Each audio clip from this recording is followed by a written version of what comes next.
To'lab o'lgan ko'chalarda umid uzma aziz xalqim, umid uzma ey ana yurt. Biz atlandık bu kurashga, o'yil tashdek uyushib. Allah berse bu nusratni, bizgilerimiz sep bulup, zalimlarni yığlatgudek, Uyghurs gibi küçlük bulup, lapıldaydı asminanda, göz yaknitip şu günü, ay yıldızlık gök bayrağım, ey ana makam, ay yıldızlık gök bayrağım. Assalamu alaikum, dear brothers and sisters. Welcome to another episode on Talk to East Turkestan. We have a very special guest joining us all the way from the United States. We have Dr. Sean R. Roberts. We'll be talking to him about his new book, The War on the Uyghurs, China's Internal Campaign Against the Muslim Minority. Before I get the doctor on the show, I just want to give a little bit of background information on him. Dr. Sean R. Roberts is the director of the International Development Studies Program at the George Washington University's Elliott School of International Affairs. He has a master's degree in visual anthropology and a PhD in cultural anthropology from the University of Southern Carolina. He has been studying the Uyghur people for 30 years, ever since his first trip to the Uyghur homeland in 1990. Dr. Roberts made a documentary on the Uyghurs of the China-Kazakhstan borderlands for his MA thesis in 1996 and completed his PhD dissertation on this community in 2003. So, and also he has been conducting ongoing field research with the Uyghurs around the world ever since, and he reads and speaks the Uyghur language.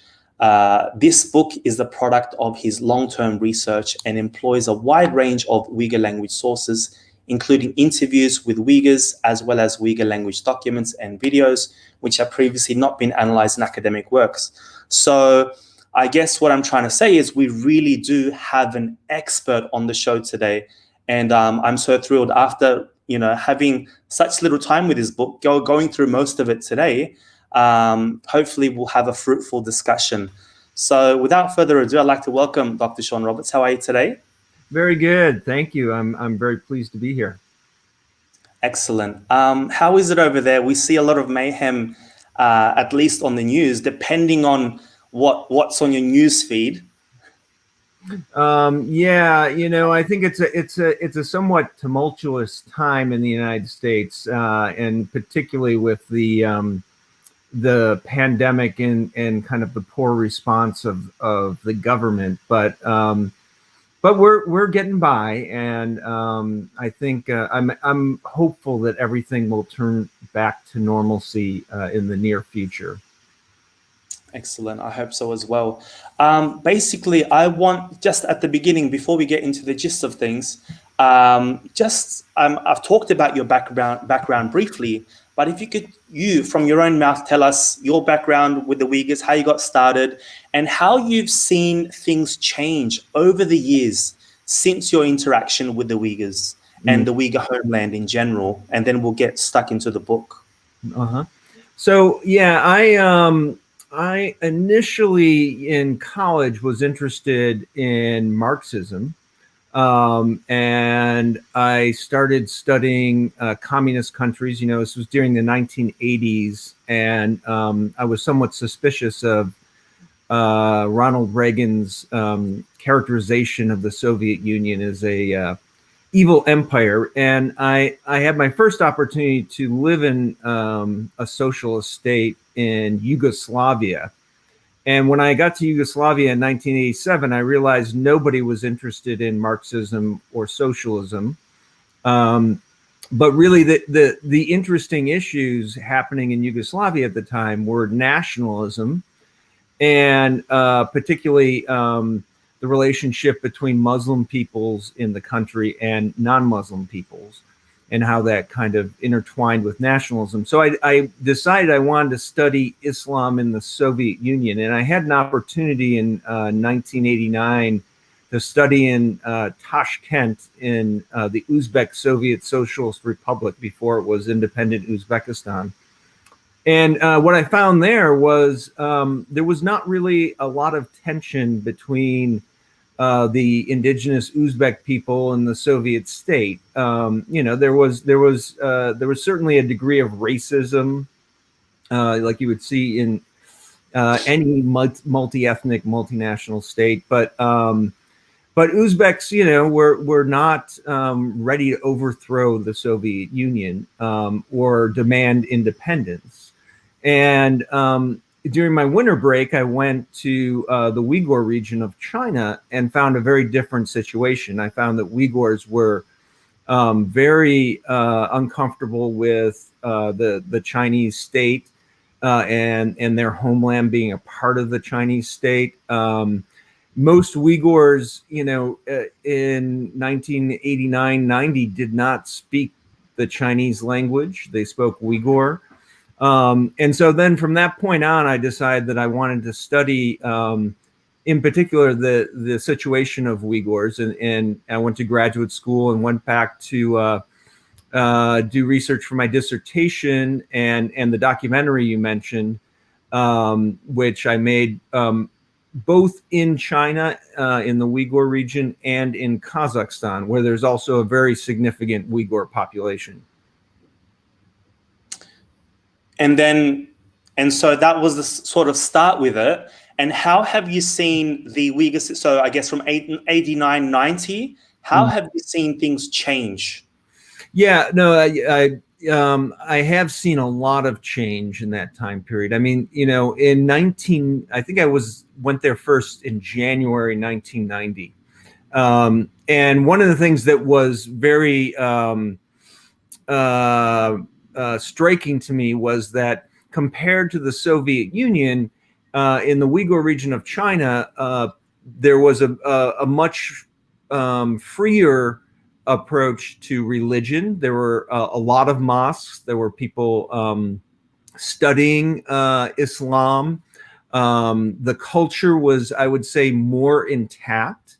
And also at the same time, what was very clear to me was that the Chinese state had not really succeeded in creating any kind of acculturation or assimilation of Uyghurs. So it was almost as if it wasn't part of the Chinese state.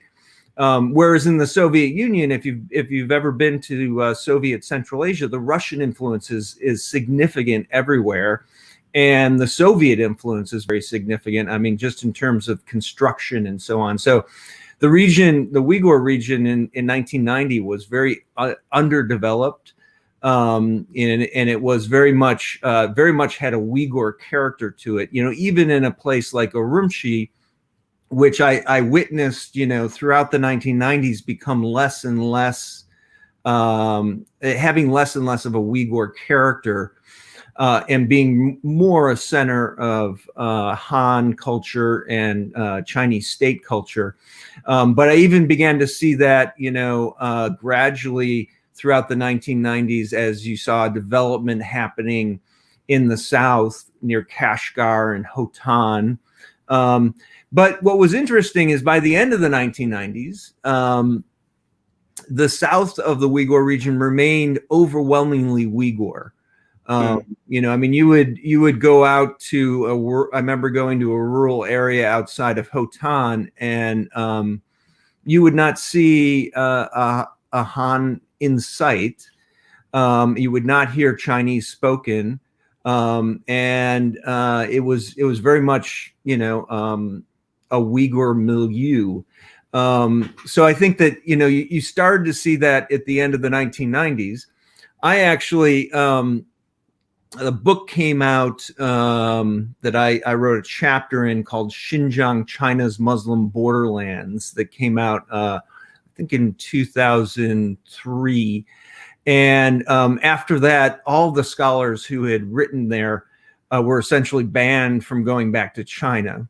So I did not witness a lot of the things happening in the 2000s, but followed them very closely, and also followed them both through Uyghurs who were leaving the region, partially on the other side of the border in Kazakhstan, partially in Turkey, in Europe, in the US. And also, in terms of interacting with my colleagues who continue to have access to the region, other scholars, such as Joanne Smith Finley and Rachel Harris, other anthropologists who continued to go back. And it seems that we really started to see in the 2000s, I think, a dual kind of approach from the Chinese state. On the one hand, it was pushing development. It was pushing trying to integrate this region and its people more into modern China. And on the other hand, it was viciously attacking any signs of Uyghur descent, which is why you had this continual outmigration of Uyghur refugees throughout the 2000s. And then that build up, of course, to the 2009 events in Urumqi, where you had essentially ethnic riots between Uyghurs and Han. And I saw that as something of a kind of a boiling over of tension created by the state's development push and the state's encouragement of Han in-migration, and the feeling among many Uyghurs that their homeland seemed to be under siege.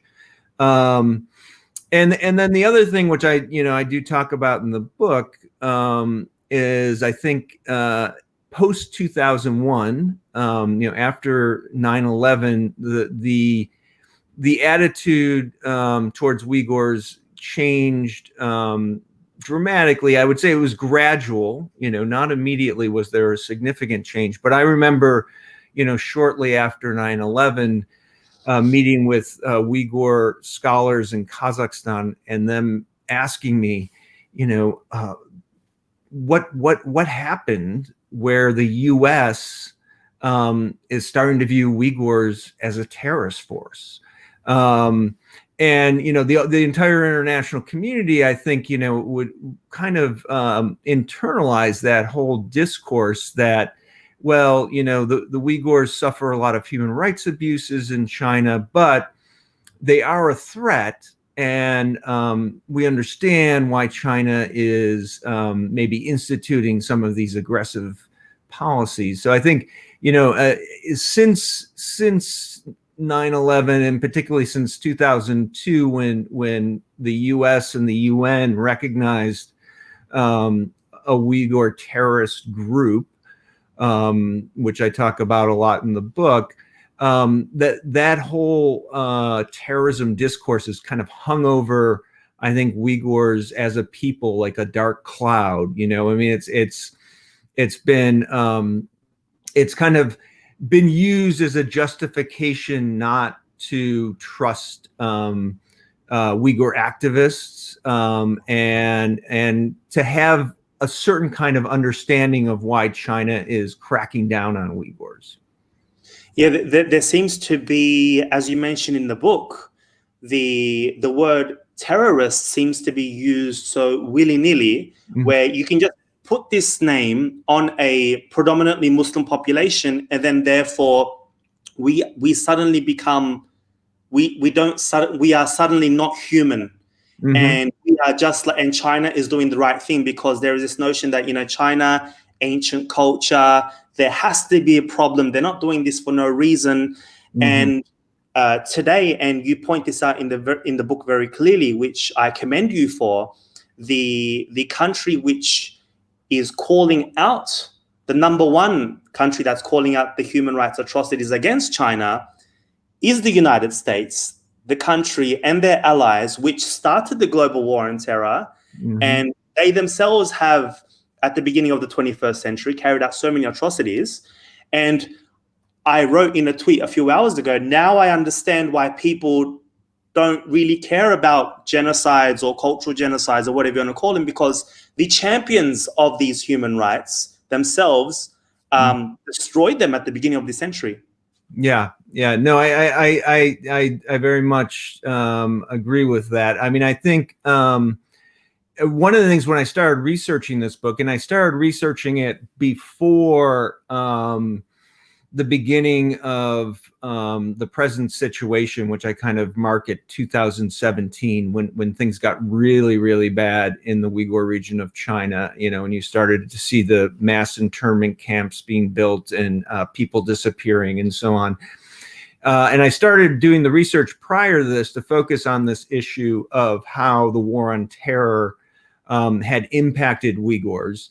And one of the first things that really surprised me when I started researching this issue was that, after 15 years of the U.S. being in a war against terrorism, there's no international consensus on what terrorism means. What is a terrorist? I think, and I try in the book to outline what I see as a legitimate definition of terrorism, which is political violence, premeditated political violence that deliberately targets innocent civilians. Because I think that's when anybody in the world thinks about terrorism, that's what they see as being reprehensible, right? It doesn't have to have anything to do with Islam. I mean, terrorism has a long history of people taking out, using political violence against innocent civilians to make a political point.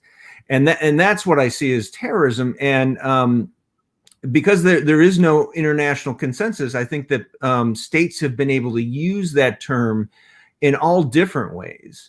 And I think, one thing that's important to understand is I do think the Chinese state has a particularly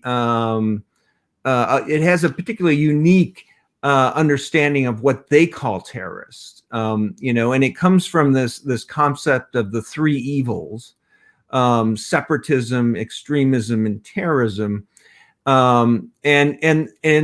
Those three concepts essentially blend together for the Chinese state. So if the Chinese state sees anybody advocating for self-determination, they feel that is terrorism, which is why you'll see sometimes the Chinese state referring to Tibetan terrorism or Hong Kong terrorism. And, in the West, where terrorism has also, I think, wrongly been associated with Islam, that seems very odd to talk about Tibetan terrorists and Hong Kong terrorists. But I think that's the way the Chinese state views it. They really view attempts at self-determination to be a sign of terrorism. So, and with the Uyghurs, they have since 9/11, really also associated that with Islam, which is why I think that part of what's happening since 2017 in the Uyghur homeland is a full-out assault on any kind of religious identity, religious behavior. And, of course, that blends into just Uyghur culture. Because so much of Uyghur culture has associations with Islam. So I think that this blurred line between self-determination, Islam, self-determination defined by the Chinese state as separatism, Islam defined as extremism, and terrorism defined as any sort of political violence, and sometimes not even violence, just political advocacy.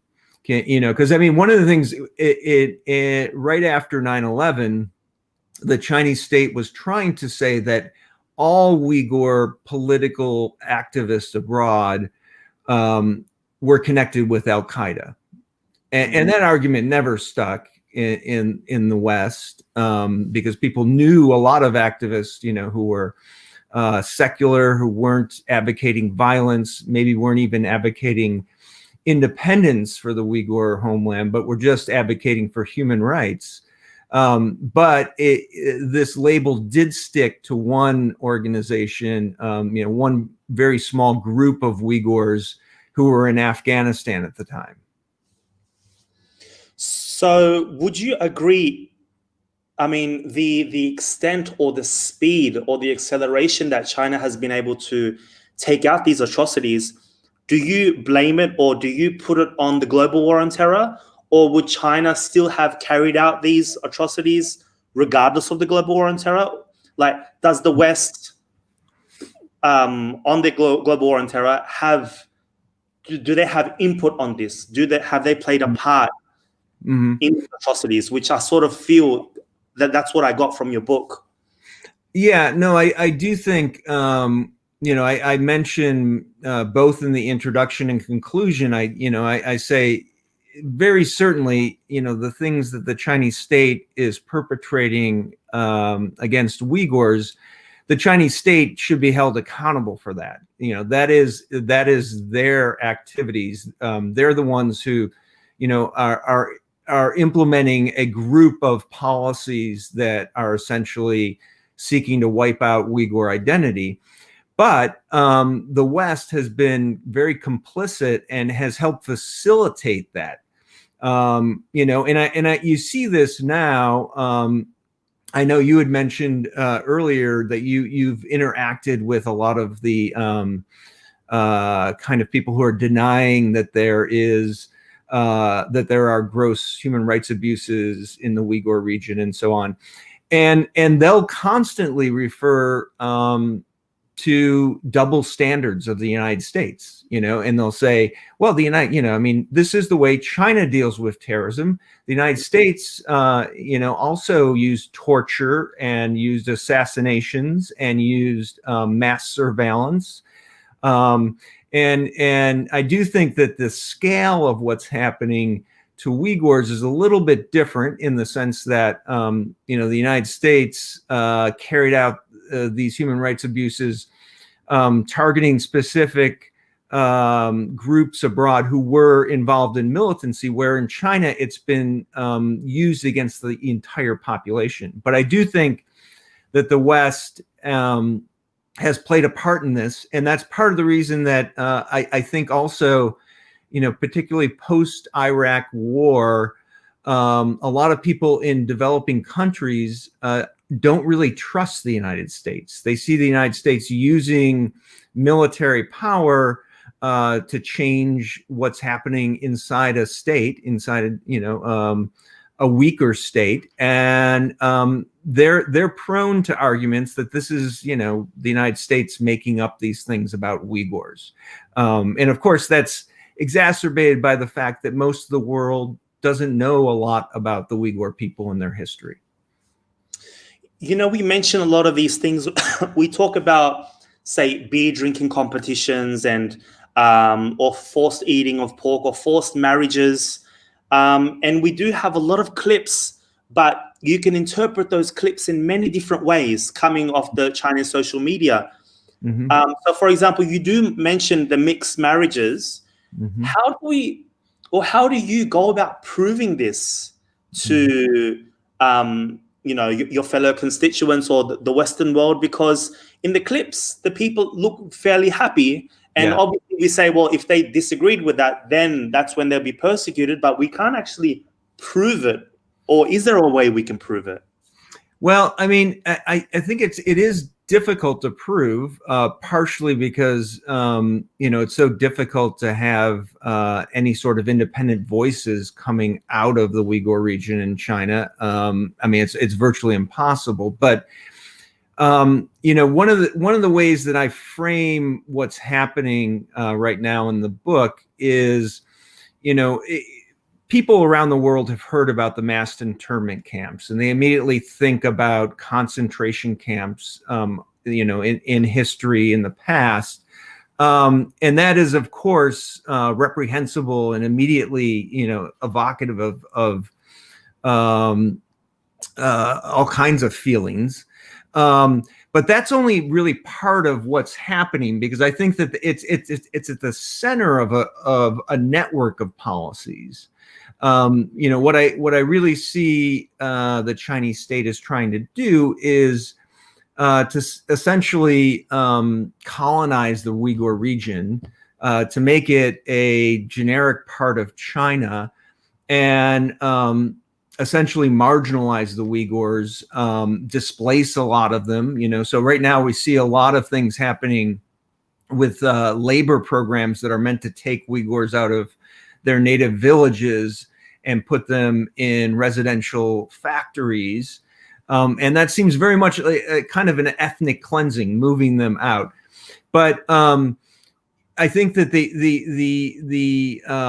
if that's the motive, why do you have these camps, and why do you have the mass surveillance, which are the two things that have been most talked about in media, have been best documented?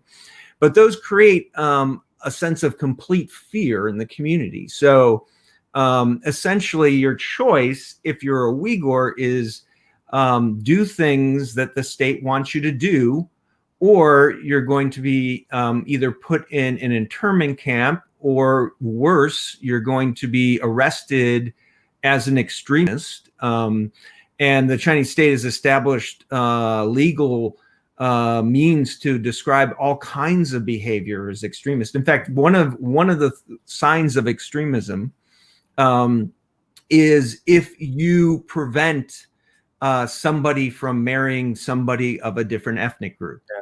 So, if you're a Uyghur and a Han asks for your hand in marriage, denying that is essentially a criminal act, and the state could put you in prison. And they could put your family in prison, because they could say, well, your family said you couldn't marry this person. So you have all of this, all of this fear that essentially, I think, is making any Uyghurs who are not in incarceration of some sort, whether that's camps or prisons, it's making them have to follow anything that state officials are suggesting, whether it's, partaking in a beer drinking competition, or marrying a Han Chinese, or eating pork, or whatever. I mean, so I think it, and at the same time, I think there seems to be a lot of evidence that this situation in the Uyghur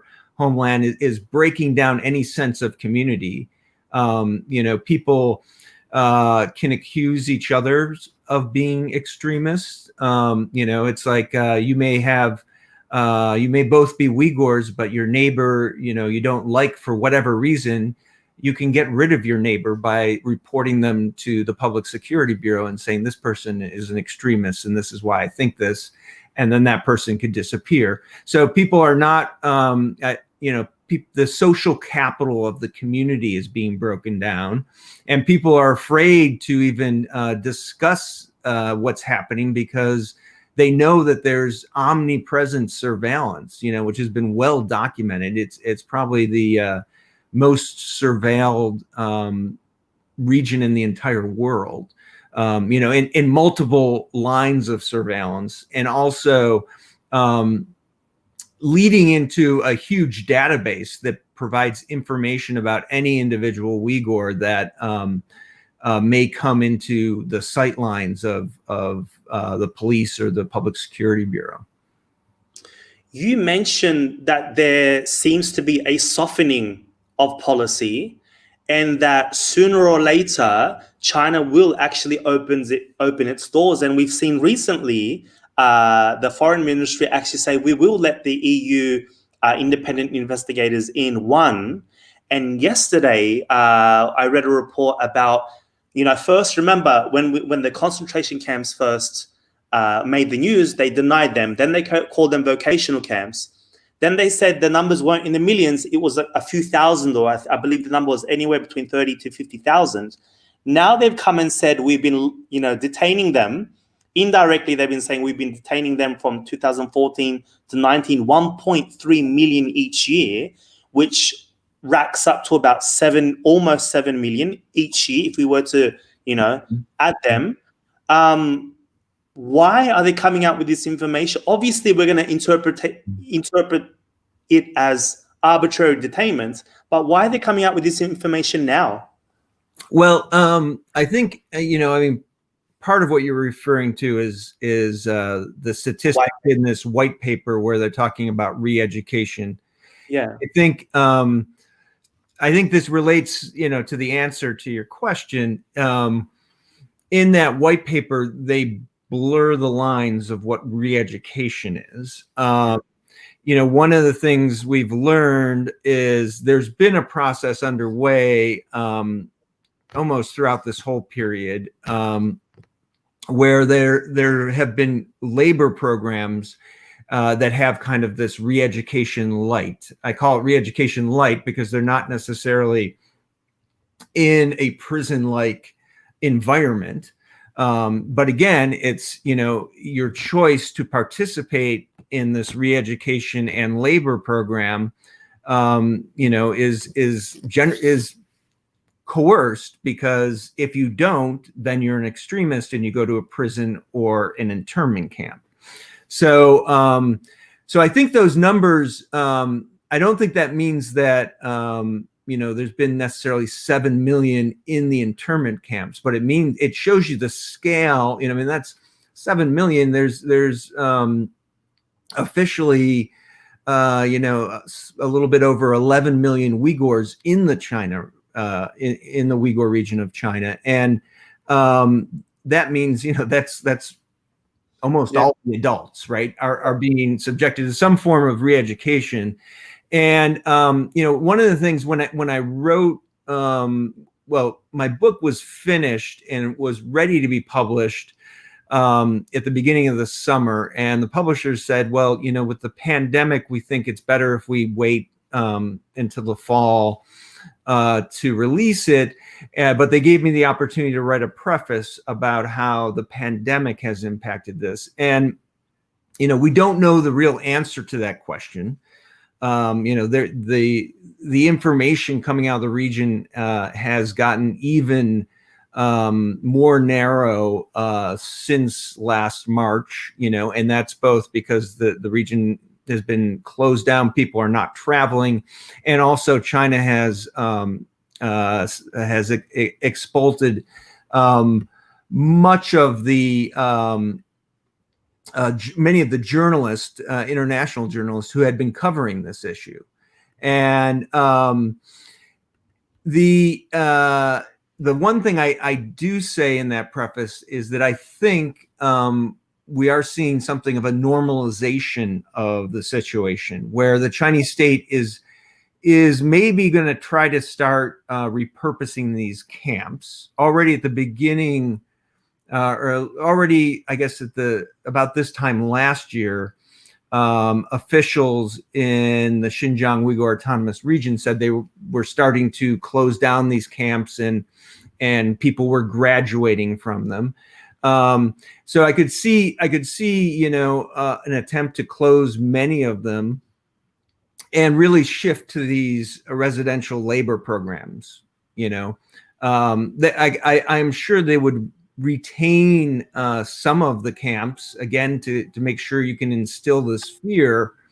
But what I worry about is during the time of the pandemic, and once China does acquiesce to allow independent investigators to come see what's happening in the region, that they could erase a lot of the evidence of the tactics that have been used to essentially immobilize and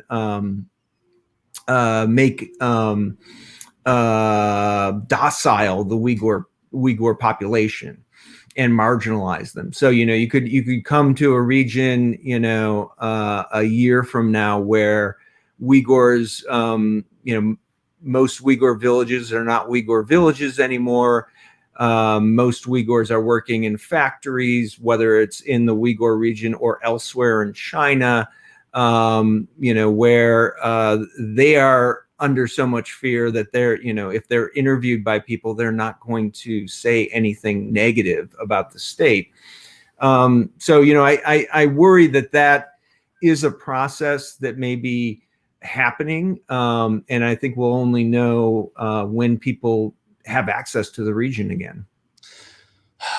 As a Uyghur expert, could you please explain to my audience, and I have difficulty explaining this, that East Turkestan is not the same as other regions where, for example, you could have independent investigators in Syria, in Iran, in Iraq, in Rohingya, in Kashmir, in Yemen, in wherever, and you could find evidence. And I would find, let's just say, independent investigators do go in. I find it to be very futile because China is so good in covering up their tracks. Mm-hmm. Yeah, no, I mean, it's going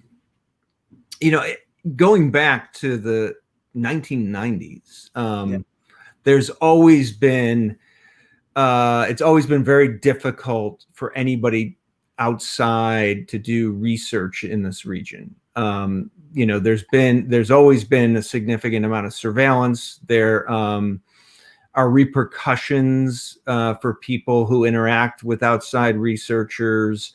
So I think as we did start to see more and more Western researchers enter the area by the later 90s, there was also an attempt to really kind of keep them in Urumqi, which was an area that, as I mentioned, was becoming more Chinese in character, and a lot of the Uyghurs there were essentially starting to acculturate to Chinese culture and spoke Chinese and so on.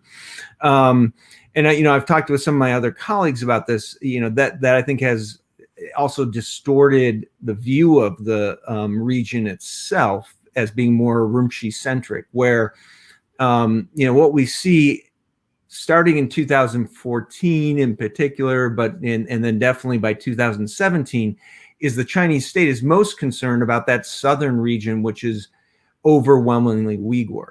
And as an anthropologist, the reason I did research in Kazakhstan initially is I knew I could not live, with a Uyghur family in a rural area inside China. That was just impossible. The state would not allow that. But the situation now has become far worse. I think right now there's essentially nobody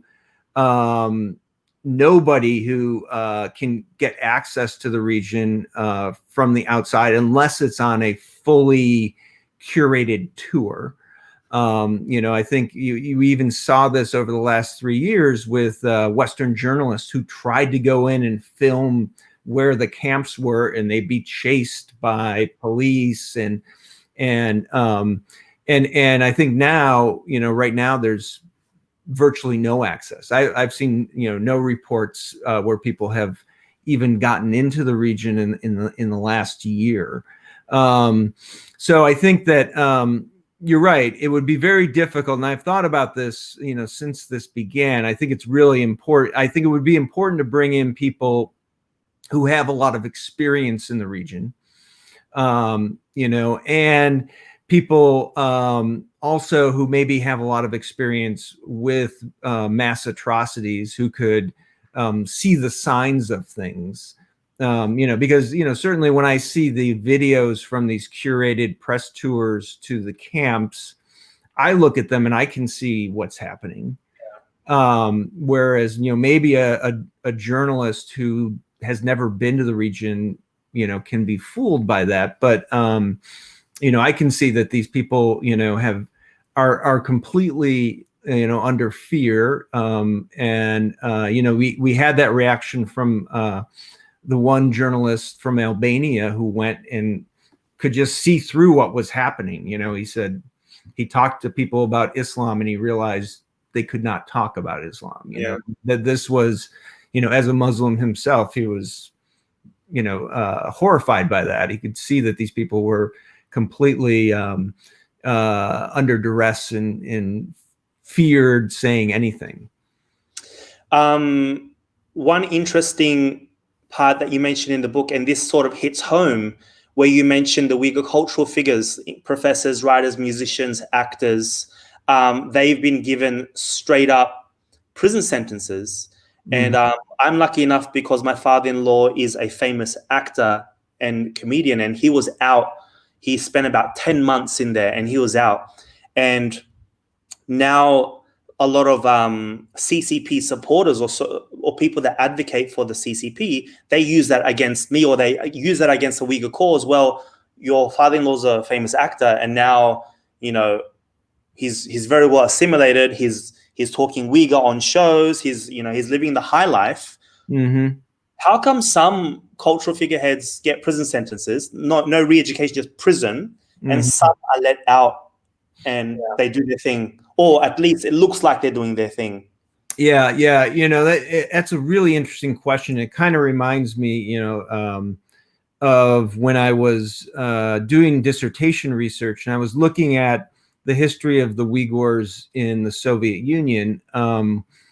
And I was looking at the Stalinist purges that happened in the 1930s, and you had this same question, why were the overwhelming majority of people essentially, sent to prison camps or killed? And there were some of these cultural figures who were allowed out and were allowed to, participate in society and were presenting, loyalty to the state. I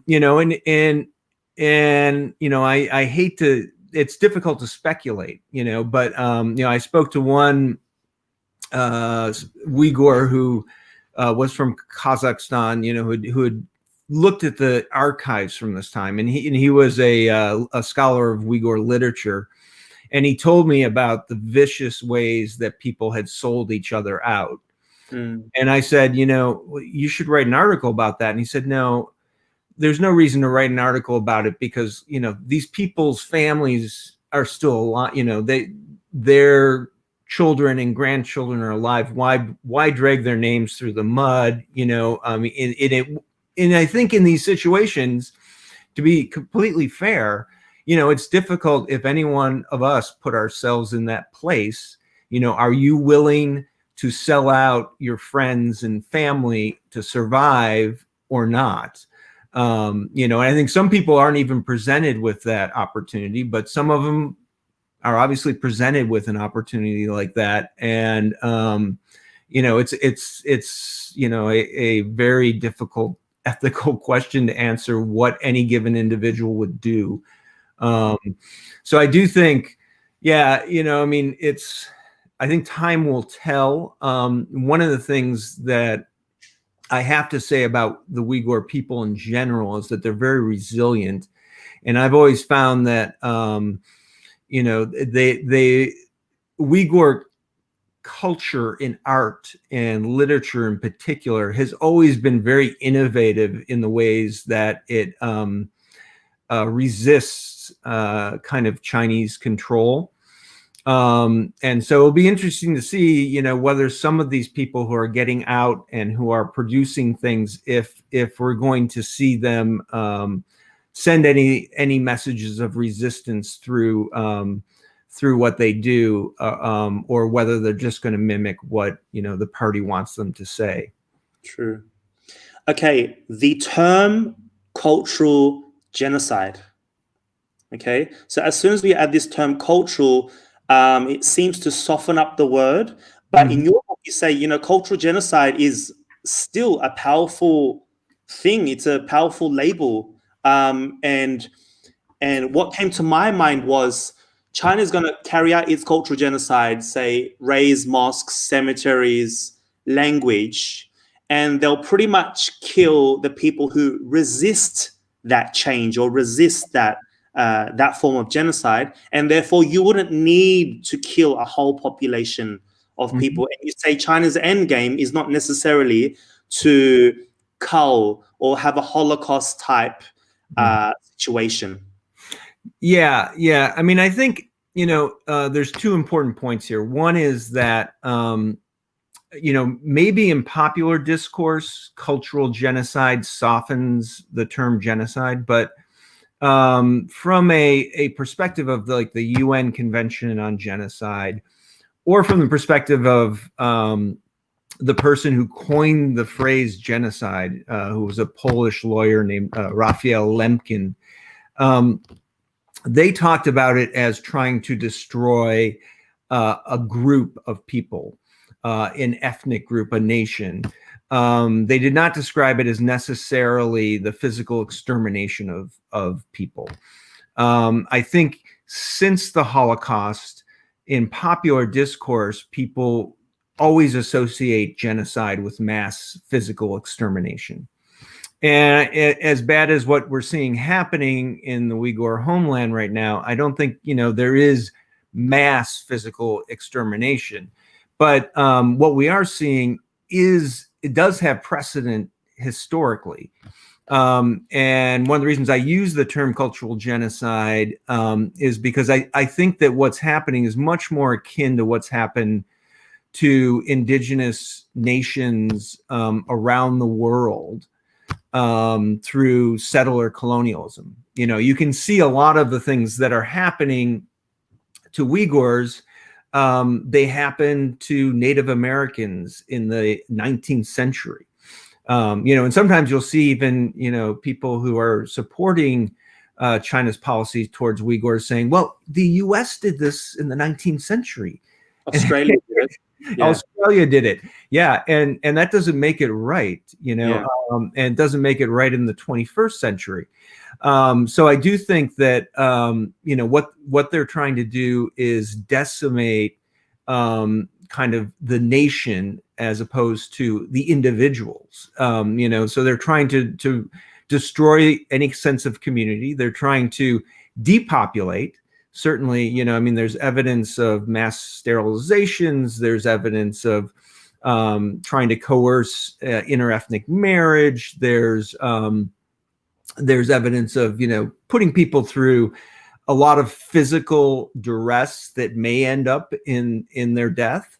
So I would imagine, if the Chinese state is successful in what it's trying to do, they're going to depopulate the Uyghurs as a people. And those who remain will be very marginalized. They may even end up having something akin to reservations, where people are isolated in certain areas. And I think, another thing that we're seeing happen is while this is happening to the Uyghur people, the Chinese state is changing the landscape of the Uyghur homeland. And I think most of the Uyghur characteristics that are going to remain are those that will be found useful for tourism. So we saw kind of an early manifestation of that when there was the destruction of the Kashgar Old City to build this kind of modern version of it that can be, used as kind of a Disneyland of Uyghur culture. Yeah, and eventually you said we wouldn't necessarily need the term Xinjiang Uyghur Autonomous Region anymore. It will just be named Xinjiang because the Uyghurs necessarily won't exist. They'll be just like this shell and just like Hanified Uyghurs essentially, correct?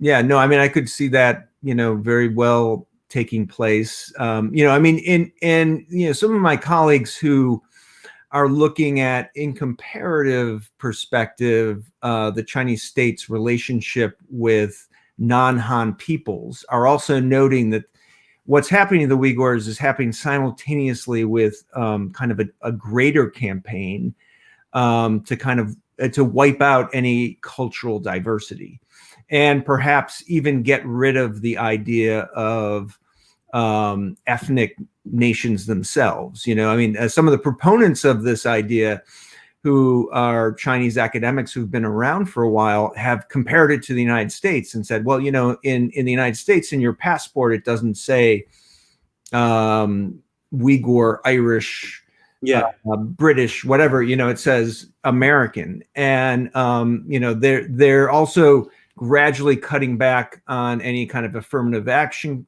programs that they had in the past. So there is a sense that you could see the idea of autonomous regions just being taken away. And this certainly is relevant to what's happening in Mongolia right now, or this campaign against the Mongolian language.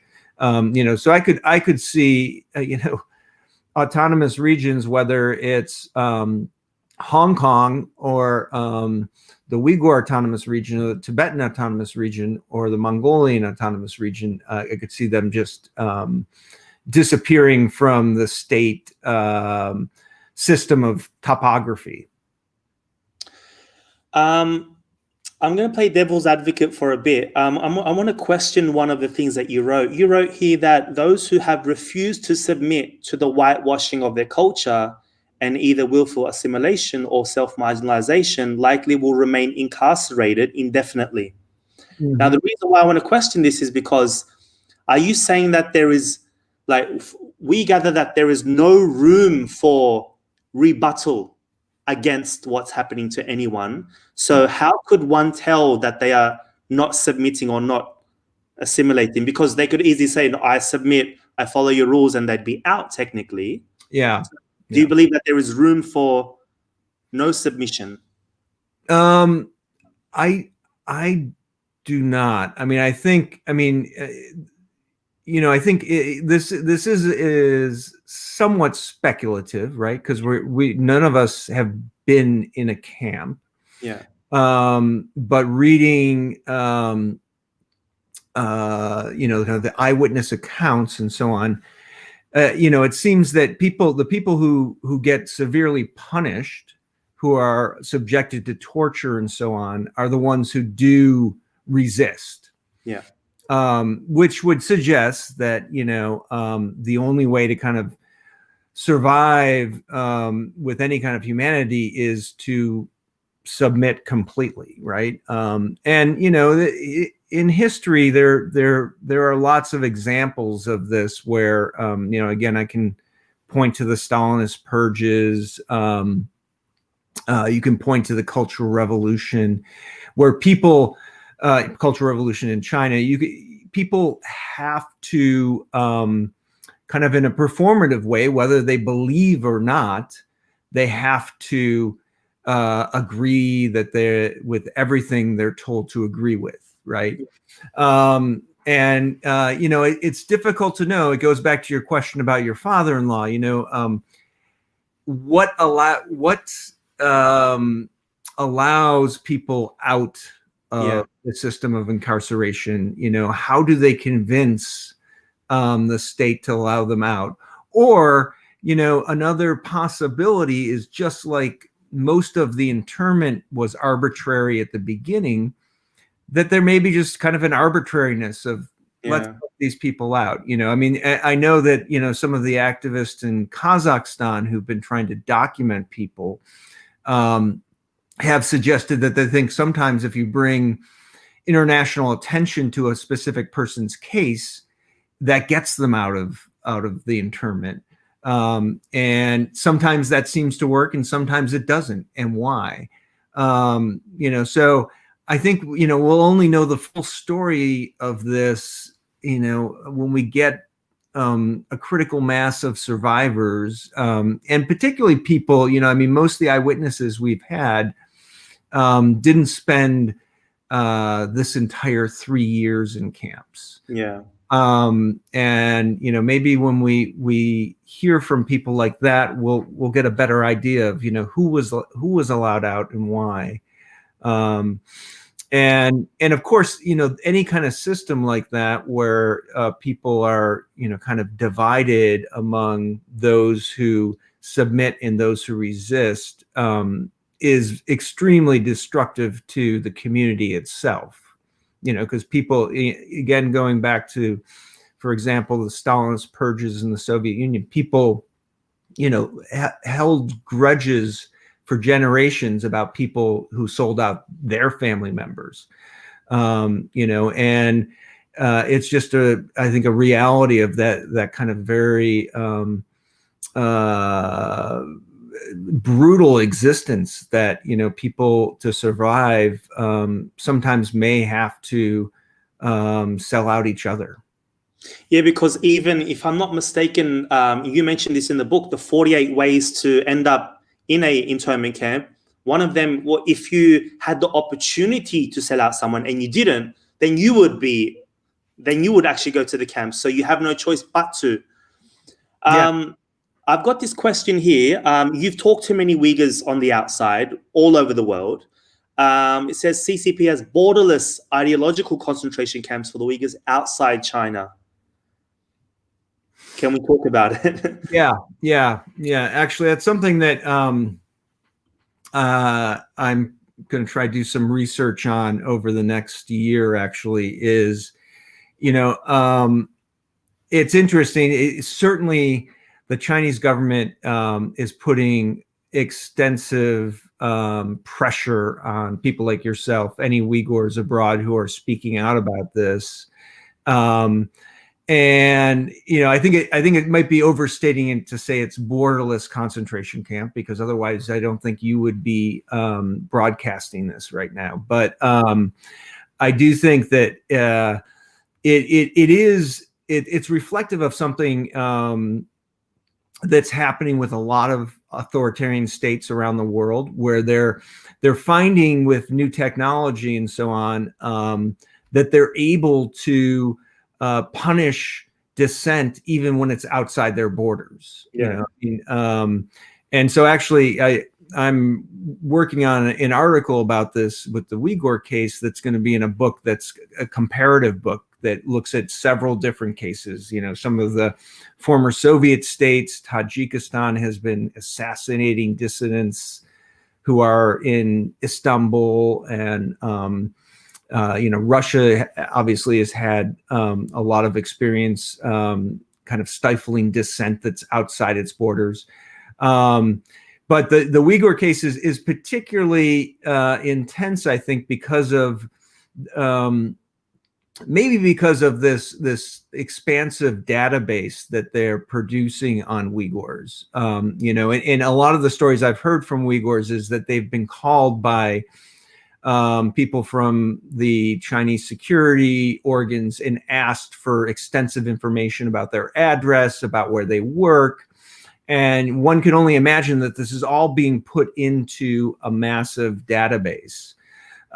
So what's particularly worrisome about this is not the harassment that's taken place thus far, but is whether, there's going to be further harassment, and whether, the tracking of Uyghurs outside China is going to be something that the Chinese state is going to be able to use for all kinds of nefarious acts against these people. Certainly right now, I think that the intent is to create fear, to stop people from speaking. And, I think that's been successful in some cases, but, I've also talked to a lot of people who for a long time were silent and then finally said, I'm just going to speak out because it doesn't seem that being silent is helping my family members who are interned, so I might as well speak out. So yeah, it is a very troubling development, and I have I saw it when I visited Norway. I saw it when I visited Turkey. I hear it in the United States. And I think it's pretty much something that the Chinese government is implementing globally.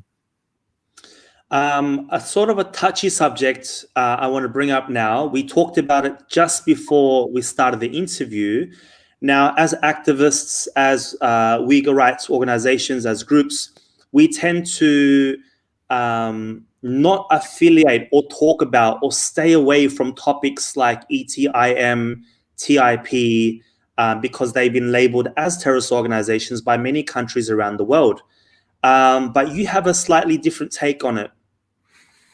Well, I mean, I can completely understand the perspective of activists. As a scholar, it's been my intent to kind of try to understand these groups and what they really are.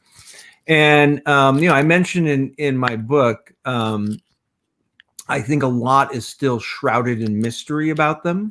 Mhm. I've met representatives of the Turkestan Islamic Party, and I've interviewed them. I've talked to people who've been associated with the Eastern Turkestan Islamic movement, which actually never called itself that.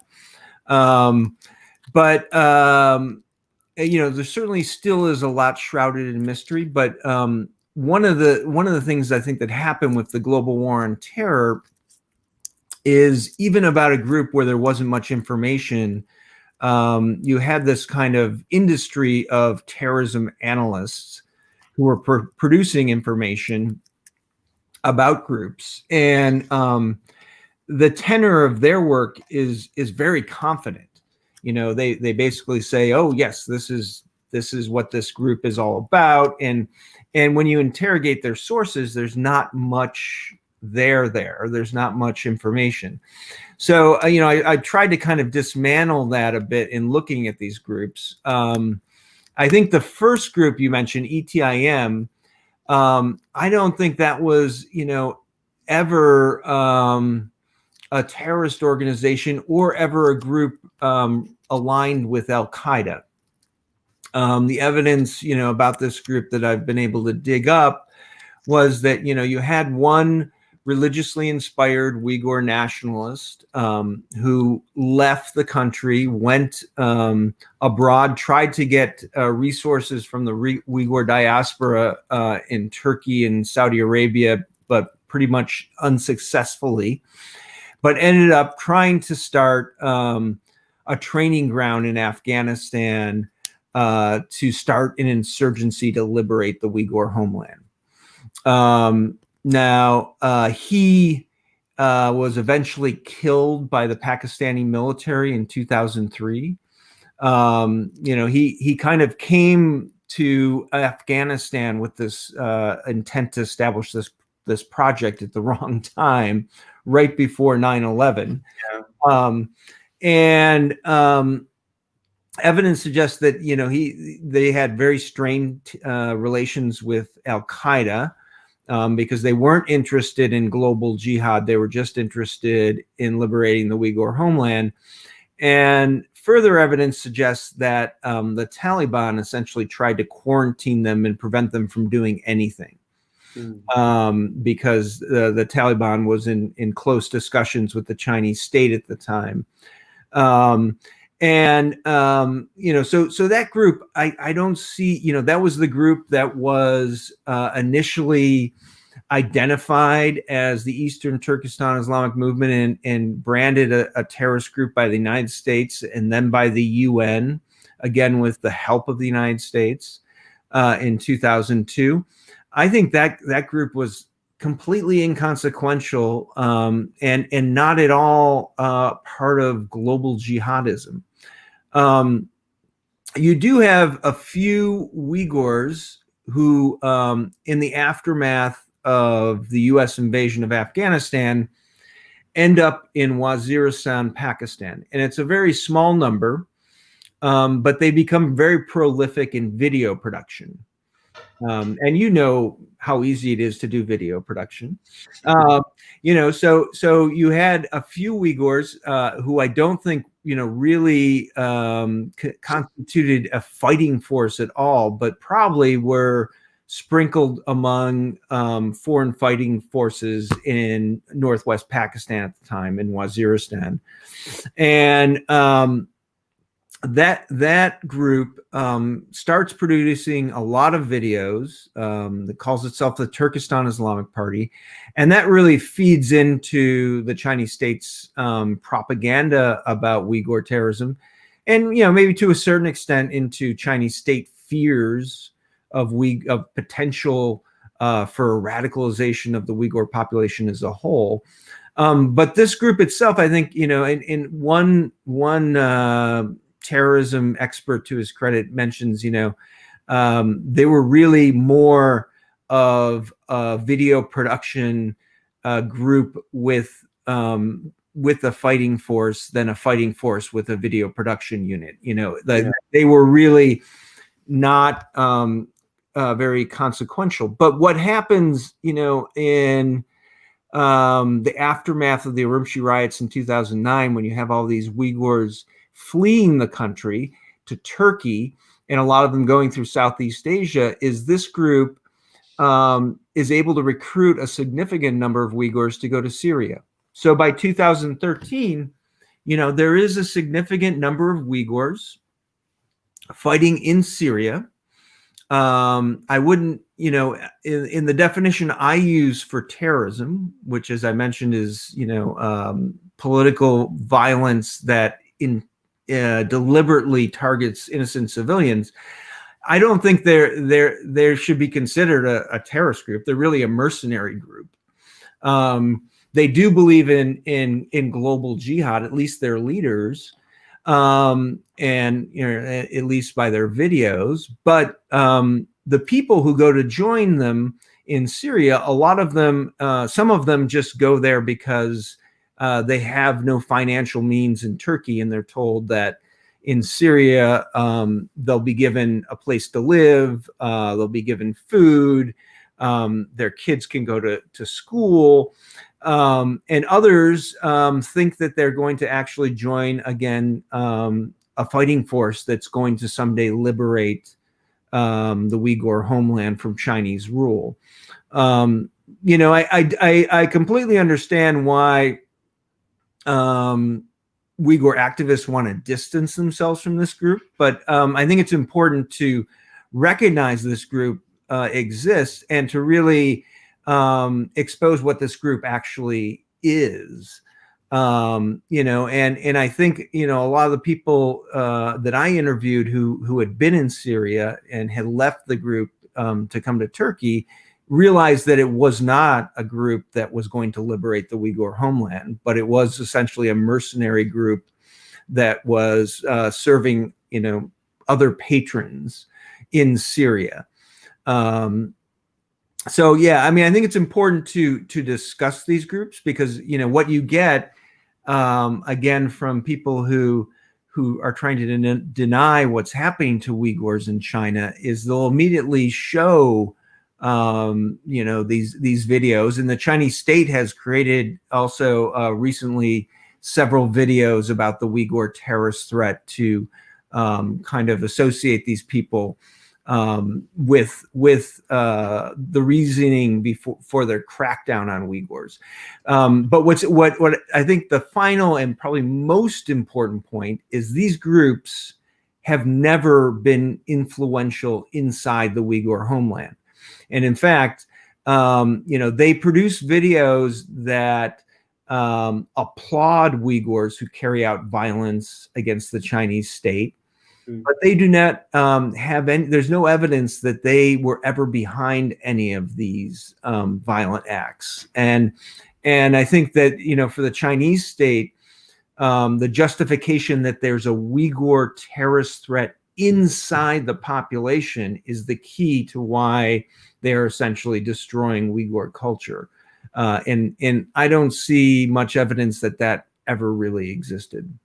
Yeah, my interpretation of the attacks between 2013 to about 2015-16 are people that were just frustrated, had nothing left, all their family was destroyed, and they basically wanted to seek like lone revenge. Do you see it that way? It's not necessarily there's an organization telling them, like it was strategized. It was like for example, Kunming. It was a strategized attack. Like, I don't see it that way. Would you agree, or? More or less. I think there's two things, and it's important to kind of distinguish between these. I think initially from 2009 on, what you see particularly in the south of the Uyghur region is very much akin to what we're seeing African Americans push back at in the United States, is that where there's such a heavy security presence in Uyghur population centers that are heavily surveilling and harassing Uyghurs, that you have, I think, a lot of spontaneous violence between Uyghurs and the police. And there's a whole, I see this as kind of an escalating thing from 2009 to 2013. Then you do see a couple of these events that per my definition look like terrorist acts in the sense that they are targeting innocent civilians, and in particular, you mentioned the Kunming attack where you had Uyghurs allegedly stabbing civilians in the train station.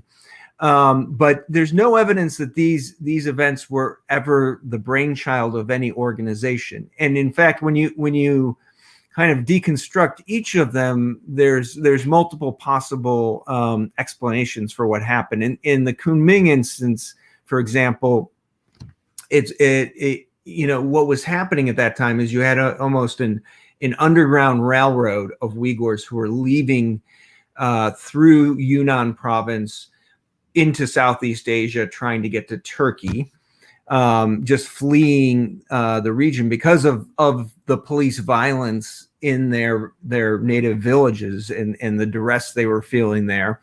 And it seems that this group of people who went into the train station were potentially being trailed by security forces because they were trying to cross the border and they were discovered.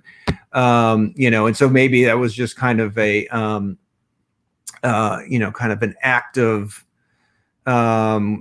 final glory, and it certainly should be seen as, I think, a terrorist attack. But there should be a distinction between terrorist attacks that have some sort of organization and planning behind them, and what you kind of mentioned is lone wolf attacks, and that comes out of frustration, alienation, and we've seen that in the West a lot. The Boston Marathon bombing, was two very alienated young Muslim immigrants who identified, with things they saw in the media and abroad, and carried out violence in that name. So, I think, I do think that it's important to contextualize those, and it's also important to actually document them and how many there were. Yeah. Because some of them, as I said, don't even look like terrorist attacks and don't look like premeditated violence at all. It's just, you have police coming to your house to search your house, and somebody, gets violent, and there's a violent incident, which is very similar to what you would find anywhere in the world. And then there's some of these attacks that look like they were meant to make a political statement and did attack civilians. Well, what do you make of the Tiananmen Square attack? And then there was this like poorly produced video afterwards, and then you also have prisoners mentioning the names of these groups while they're interviewed. Obviously, we know that they went through a bunch of duress before they were tortured, like before they were interviewed. Yeah. Many people, as stupid as it sounds, many people buy into this CCP propaganda. Mm-hmm. Yeah, no, absolutely. I mean, I think, and I'm not surprised they buy into it, because, I find that the entire portrayal of terrorists globally is very problematic. I mean, I think I'm one of my future projects is looking at, in comparative context, a couple groups like the Uyghurs, the Chechens, the Uzbeks, who have ended up with these jihadist groups abroad. But to try to figure out how that happened and why, and what their real purpose in doing so was. I think that, so for that reason, you see these things, and it does look, and I think this is one of the reasons scholars have shied away from actually analyzing this violence, because there's kind of a fear, as I think you mentioned earlier with activists. You don't want to be seen as an apologist for terrorists, because terrorists have been branded as such an evil force in the world. But I think you really have to deconstruct these things. The Tiananmen Square incident, I got a lot of hot water with China's netizens after I wrote a opinion piece on that for CNN.com.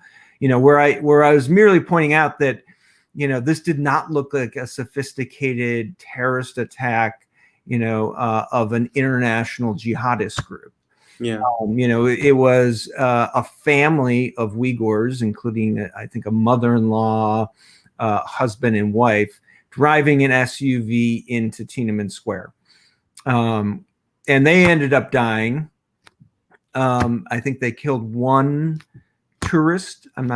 I can't remember exactly. But this became a huge symbol of the Uyghur terrorist threat for the Chinese state. And I think largely because of the symbolism of this actually coming into Tiananmen Square, where, anything that they saw as a threat from a violent threat of Uyghurs in the past had happened in the Uyghur region, which for most Chinese people, that's as far away as they can think. They've never even been there. They don't really know what it is like at all. So this created, I think, a lot of hysteria. But it's very difficult to know what was really happening.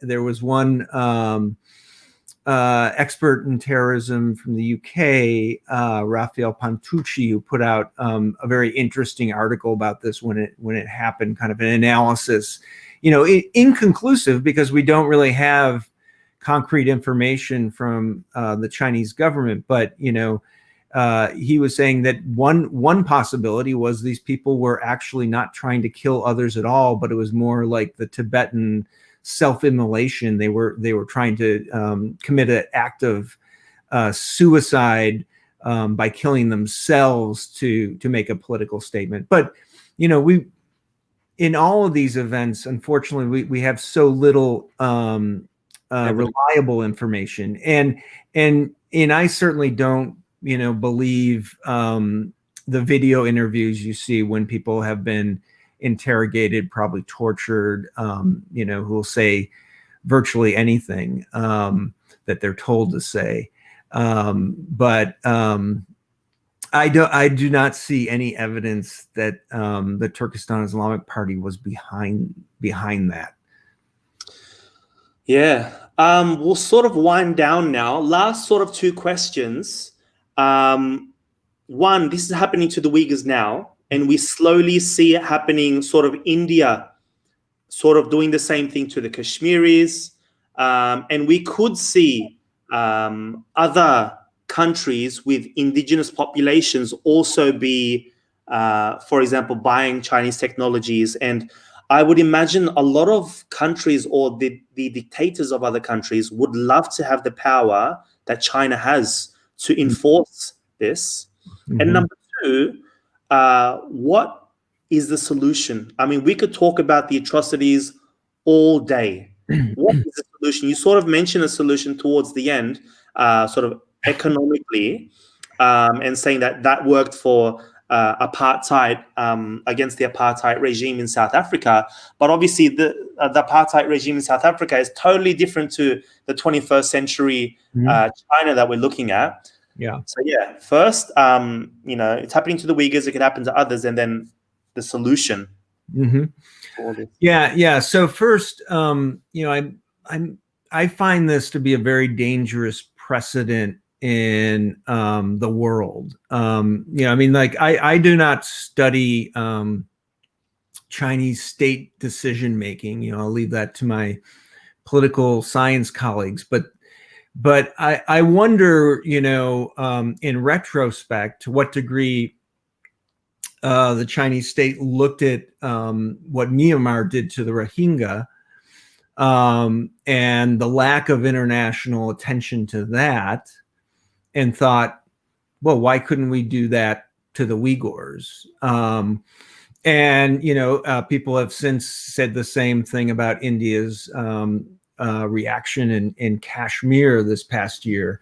I think the reason we have international norms is to to prevent things from replicating like this, to prevent mass atrocities from happening. And so, if there is no response, I do feel that it's a very dangerous, it could have a very dangerous legacy in all kinds of other places.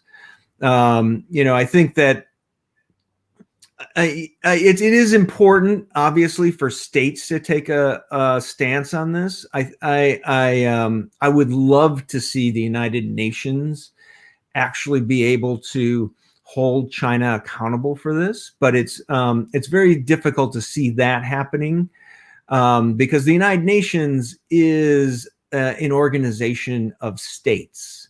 And China has a very prominent role on the UN Security Council. So in the same way that the UN has never been successful in preventing the US from anything, like the invasion of Iraq, I don't expect it to necessarily be successful in stopping China from what it's doing.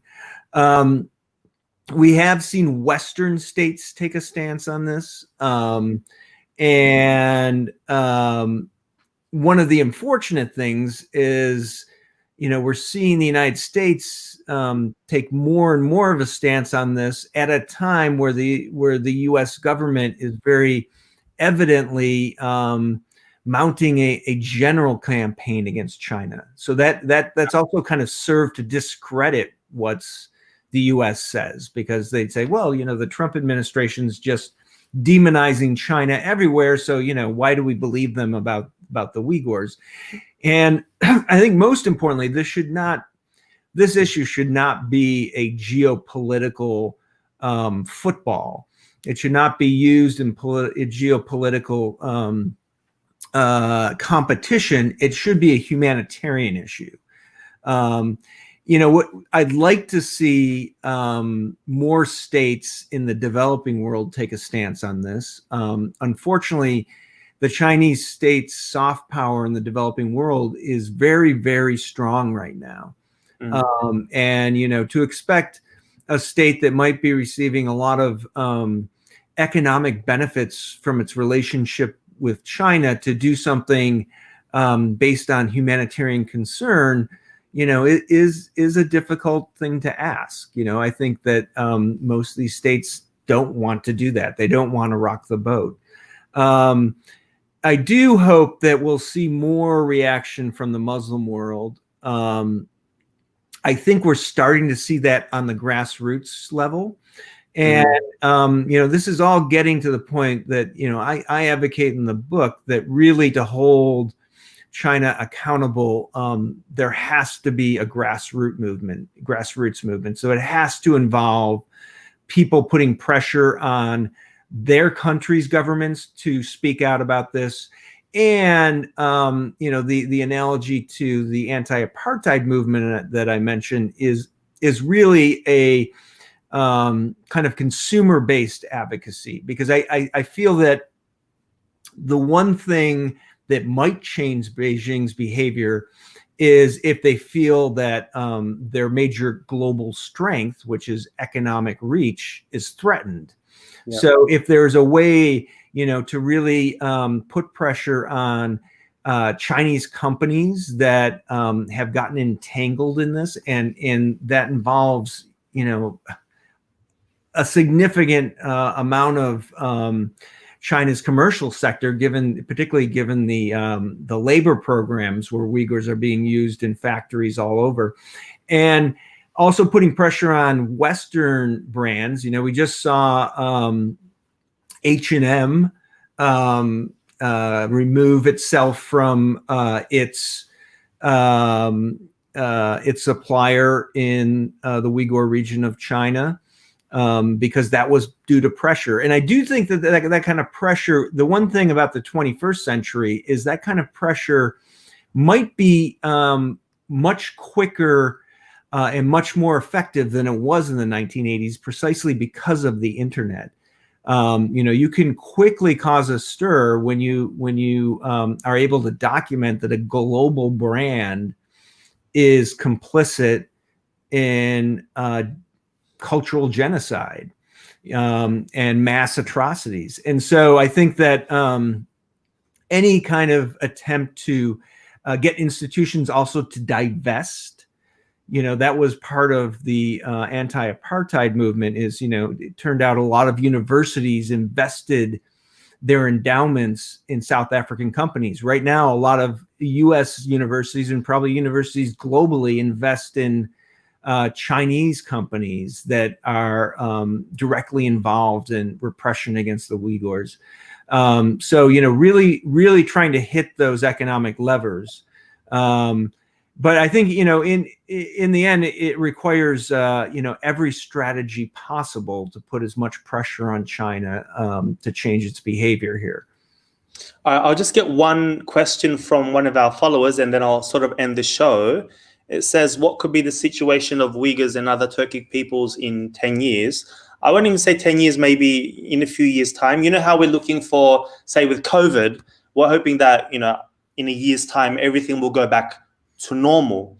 Where do you see the Uyghurs? What sort of situation would they be in a few years' time, or perhaps in the next following year or so?